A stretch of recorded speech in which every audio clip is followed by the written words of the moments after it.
किसी जगह में शैतान का अगर सिंहासन है तो इसका मतलब ये नहीं है कि सिर्फ स्ताव के द्वारा ही परसिक्यूट करके क्लेश देकर मसीहों को वो उनके ऊपर हमला करेगा, उनके ऊपर अटैक करेगा।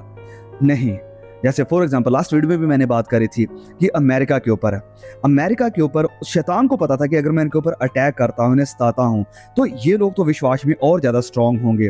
तो उसने अपना रुख बदला, अपना रूप बदला, अपना प्लान बदला और दूसरे तरीके से अमेरिका के ऊपर अटैक किया।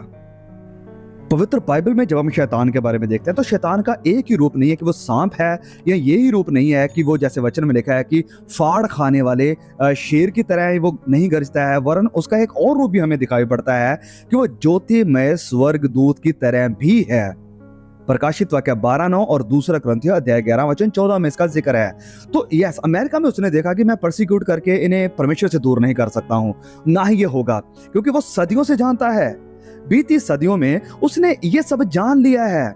और जितनी अच्छी तरह उसके उद्देश्य कलीसिया को बाहर से स्थाने द्वारा पूरे होते हैं, उससे ज्यादा अच्छी तरह से कलीसिया के अंदर आकर उसे संसारिक बनाकर, उसे परमेश्वर से दूर करके, उसे व्यभिचार में डालकर, गलत कामों में डालकर होते हैं। और अमेरिका में भी ऐसा हुआ। वहां पर उसने ऐसी शिक्षाएं ला दी, ऐसे लोग ला दिए जो कि डायरेक्टली मसीहियों के ऊपर अटैक तो नहीं हुआ, लेकिन उन्हें ठोकर का कारण बना दिया। वहां पर ऐसे काम हो रहे हैं, ऐसी बुराइयां हो रही हैं, ऐसी गंदगी फैल रही है कि ये लोग अपने आप परमेश्वर से, सच्चाई से दूर हो रहे हैं। आई होप कि आप बात को, मेरे पॉइंट को समझ रहे हैं। और इस कलीसिया में, परगमम में भी शैतान ने बिलाम वाद के द्वारा यही काम किया, बिलाम की शिक्षा के द्वारा। जब हम आगे पढ़ते हैं कि तेरे यहाँ तो कुछ ऐसे हैं जो बिलाम की शिक्षा को मानते हैं, जिसने बालाक को इजरायलियों के आगे ठोकर का कारण रखना सिखाया कि वह मूर्तियों पर चढ़ाई गई वस्तुओं को खाएं और व्यभिचार करें। तो बिलाम की शिक्षा क्या थी? हम अच्छी तरह से बिलाम और बलाक के बारे में जानते हैं। मैंने इसके ऊपर इसी प्रकाशित वाक्य से परगमम की कलीसिया थे एक स्पेशल मैसेज बनाया था, ये वाला। तो आप पूरी डिटेल में अगर जानना चाहते हैं तो प्लीज इस वीडियो को जरूर देखना। बलाम वो इंसान था जिसे राजा बालाक ने खरीदा, उसे पैसे देने की कोशिश करी कि वो आए और इजरायलियों को श्राप दे। परमेश्वर ने मना कर दिया कि तुझे ऐसा नहीं करना है, लेकिन क्योंकि बालाम को पैसे से प्यार था तो वो जब भी कर्ज करने की, उन्हें श्राप देने की कोशिश करता था, उसके मुंह से इजरायली लोगों के लिए ब्लेसिंग ही, आशीष ही निकल रही थी। तो क्या होता है कि बालाम और बलाक श्राप नहीं दे पाते और इजरायली लोग मोआब में आकर रहना शुरू कर देते हैं। मोआब वो शहर था जहां राजा बालाक हुकूमत कर रहा था। तो ये जो बिलाम नबी है, हाँ, ये बात जानने वाली है कि ये जो बिलाम नबी है वो राजा बालाक को सिखाता है कि तुम्हें इनके लिए ठोकर का कारण बनना है। ठोकर का कारण कैसे बनना है वो तुम्हें मैं बताता हूं कि इन्हें उन चीजों के साथ जोड़ दो जिन्हें परमेश्वर ने करने के लिए मना किया है। मूर्तियों के ऊपर चढ़ाई गए वस्तुएं या खाना, और इन्हें व्यभिचार में, सेक्सुअल इमोरलिटी में ले जाओ। और इस तरह से तुम्हें इन्हें श्राप देने की जरूरत नहीं पड़ेगी, परमेश्वर खुद इन्हें सजा देगा, आपको सजा देने की जरूरत नहीं पड़ेगी। और ये सब किसकी गाइडेंस में हुआ? बालाम की गाइडेंस ने। बालाम ने ऐसा करना सिखाया राजा बालाक को।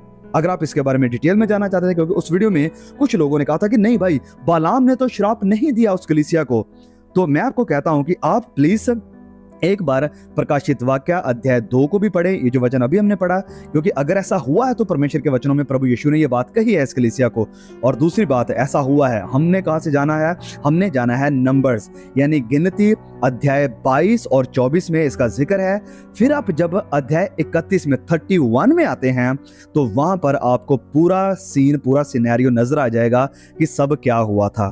तो पूरी स्टोरी को सिर्फ आप चैप्टर 22 और 24 तक ही ना देखें, वरना 31 में कर देखें, आपको पूरी कहानी समझ में आएगी। और तो ये कारण था जिसकी वजह से इजरायलियों को परमेश्वर ने सजा दी। और जब इस बात को मैं जो समझाने की कोशिश कर रहा हूं कि जब राजा बालाक इजरायलियों को श्राप ना दे सका, नबी बलाम इजरायलियों को श्राप जब ना दे सका, तो इन्होंने फिर दूसरे तरीके से इजरायलियों को खत्म करने की और परमेश्वर से दूर करने की कोशिश करी, और जो उनका दूसरा तरीका था वो कामयाब हो गया। और यही काम यहां परगमम की कलीसिया में भी हुआ। यहां पर भी ये जो परगमन के लोग थे मूर्तियों पर चढ़ाई हुई वस्तुएं खाने लगे, व्यभिचार करने लगे। क्योंकि शैतान को इस बात का पता था कि परसिक्यूट करके मैंने आ रहा हूँ लेकिन इनके ऊपर कोई फ़र्क नहीं पड़ रहा है, तो क्यों ना अपने इस प्लान को, अपने इस जो स्ट्रेटजी ऐसे चेंज किया जाए। क्योंकि अगर शैतान ने सोचा कि अगर हम इन्हें हरा नहीं सकते हैं तो उनके साथ हम घुल मिल जाएं, और इस तरह से पिछली 20 शताब्दियों से वह इसी चालाकी का, इसी प्लान का कलीसियाओं के साथ यूज करते आ रहा है। मूर्ति पूजा और अनैतिकता यानी व्यभिचार, ये दो ऐसे घिनौने गुनाह हैं जिन्हें परमेश्वर ने पुरानी वाचा में भी दोषी ठहराया था कि ये गलत हैं, गंदे हैं, और इन दोनों पापों को वह आज भी धिक्कारता है, इन्हें गलत बताता है। नई वाचा में ये जो स्टैंडर्ड है ये और भी ज्यादा हाई हो चुका है, क्योंकि नई वाचा के माप के अनुसार लालची होना, धन दौलत को प्यार करना और किसी इंसान को, किसी स्त्री को या किसी और को प्रभु यीशु से, परमेश्वर से ज्यादा चाहना, उसे अपना आइडल बना लेना या किसी वस्तु की आराधना करना, ये सब मूर्ति पूजा है। और अपनी आंखों के द्वारा, वचन में जैसे लिखा है कि अपनी आंखों के द्वारा ही किसी औरत को गलत नजर से, किसी ऑपोजिट सेक्स को गलत नजर से देखना, ये भी व्यभिचार ही है।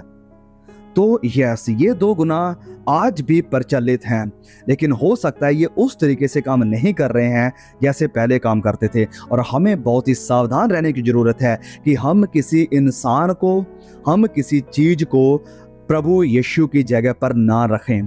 कुछ लोगों ने चर्च लीडर्स को ही प्रभु यीशु की जगह पर रख लिया है, कुछ लोगों ने अपने फैमिली मेंबर्स को ही प्रभु यीशु की जगह रख लिया है, कुछ लोगों के लिए उनका काम ही उनका खुदा बन चुका है, कुछ लोगों के लिए धन दौलत पैसा इकट्ठा करना यही उनके लिए खुदा बन चुका है। और अगर ऐसा है तो ये मूर्ति पूजा है, और अगर ये मूर्ति पूजा है तो परमेश्वर इससे नफरत करते हैं। और जहां कहीं भी नई वाचा के इन सिद्धांतों का, नई वाचा में इन मापदंडों का प्रचार नहीं होता है, जहाँ पर नई वाचा की इन सच्चाइयों को लोगों के सामने नहीं रखा जाता है, जहाँ पर सिर्फ परमेश्वर की ही तरफ लोगों को नहीं जोड़ा जाता है, जहाँ पर अपनी उंगली को सिर्फ परमेश्वर की तरफ ही नहीं किया जाता है कि सिर्फ उसकी तरफ देखो, वहाँ पर अनैतिकता, व्यभिचार और मूर्ति पूजा आ जाती है, जिसके कारण कलीसियाएं परगमम के जैसी हो जाती हैं, जो कि प्रभु यीशु को चाहने वाली नहीं, वरन धन दौलत ही को चाहने वाली, पास्टर्स को चाहने वाली, वरन संसारिक वस्तुओं को ही चाहने वाली और अपने सेल्फ को ऊंचा करने वाली, स्वार्थ के लिए सब कुछ करने वाली हो जाती हैं, जहां पर परमेश्वर की और उसकी सच्चाइयों की उन्हें कोई परवाह नहीं रहती है। डॉक्ट्रिन्स की, सिद्धांतों की, प्रभु यीशु से प्यार करने की, प्रभु यीशु की महिमा करने की उन्हें कोई परवाह नहीं होती है। जहां पास्टर्स को ऊंचा उठाया जाता है, मैं ये नहीं, देखिए मेरी इस बात को समझे, कई लोग मुझे गलत समझ लेते हैं, मैं पास्टर्स के खिलाफ नहीं हूं। मैं चाहता हूं, जैसे वचन भी कहता है कि अपने अगुओं का आदर करो, लेकिन देखो कि तुम्हारा ये जो आदर है पास्टर्स का करना, किसी भी लीडर का, जो भी चर्च का लीडर है, क्या ये जो आदर है ये लिमिटेड है, या ये एक ऐसा रूप धारण कर चुका है कि जैसे बाकी लोग अपने आत्मिक लोगों के साथ करते हैं, अपने आत्मिक अगुओं के साथ करते हैं, कि आप भी वैसा ही कर रहे हैं कि उन्हें खुदा बना दे रहे हैं, उनके साथ ऐसा व्यवहार कर रहे हैं कि जैसे यही सब कुछ है, उन्हें ऐसे ट्रीट कर रहे हैं कि जैसे वो खुदा बन चुके हैं। देखिए, परमेश्वर के लोगों का आदर करने में और उनकी वर्शिप करने में बहुत बड़ा फर्क है, और इन दोनों के बीच में, आदर और वर्शिप के बीच का ये जो लाइन है ये बहुत ही हल्का है। आपको पता नहीं चलेगा कि कब आपका आदर वर्शिप में तब्दील होगा। सो हमें बहुत ही सावधान रहने की जरूरत है कि जिन्हें भी हम सुनते हैं, जिनके भी चर्च में हम जाते हैं, जो भी हमारे आत्मिक लीडर्स हैं, हमें बड़े सावधान रहने की जरूरत है कि हम उनका आदर करें लेकिन उनकी वर्शिप ना करें। क्योंकि जो मैं आगे बात कहने वाला हूं वो इसी चीज के साथ रिलेटेड है कि अगुए सुस्त हो चुके थे, अगुए सच्चाई का प्रचार नहीं कर रहे थे। इस परगमन की कलीसिया में क्या कोई एल्डर, क्या कोई चर्च लीडर नहीं था? बिल्कुल था। एंटिपास की डेथ के बाद कोई ना कोई तो होगा जो इस चर्च को लीड कर रहा था, इस चर्च का जो अगुआ था, लेकिन उसने चर्च में ये व्यभिचार, अनैतिकता होने दी, उसने मूर्ति पूजा होने दी। वचन में नहीं लिखा कि जो आपका एल्डर कह रहा है उसकी बात को तुमने नहीं सुना, कि जो एल्डर है चर्च का, जो लीडर है वो सही जा रहा है, किसी के विषय में कोई अच्छी बात नहीं कही बाद में। मतलब ये कि वो भी इन्हीं सब चीजों में शामिल हो गया था, या उसे कोई फर्क नहीं पड़ रहा है कि कोई क्या कर रहा है, उसे वचन की सच्चाइयों का, वचन के साथ जो लोग कॉम्प्रोमाइज कर रहे थे उसे इस चीज से कोई फर्क नहीं पड़ रहा था, क्योंकि वो खुद भी कॉम्प्रोमाइज कर चुका था।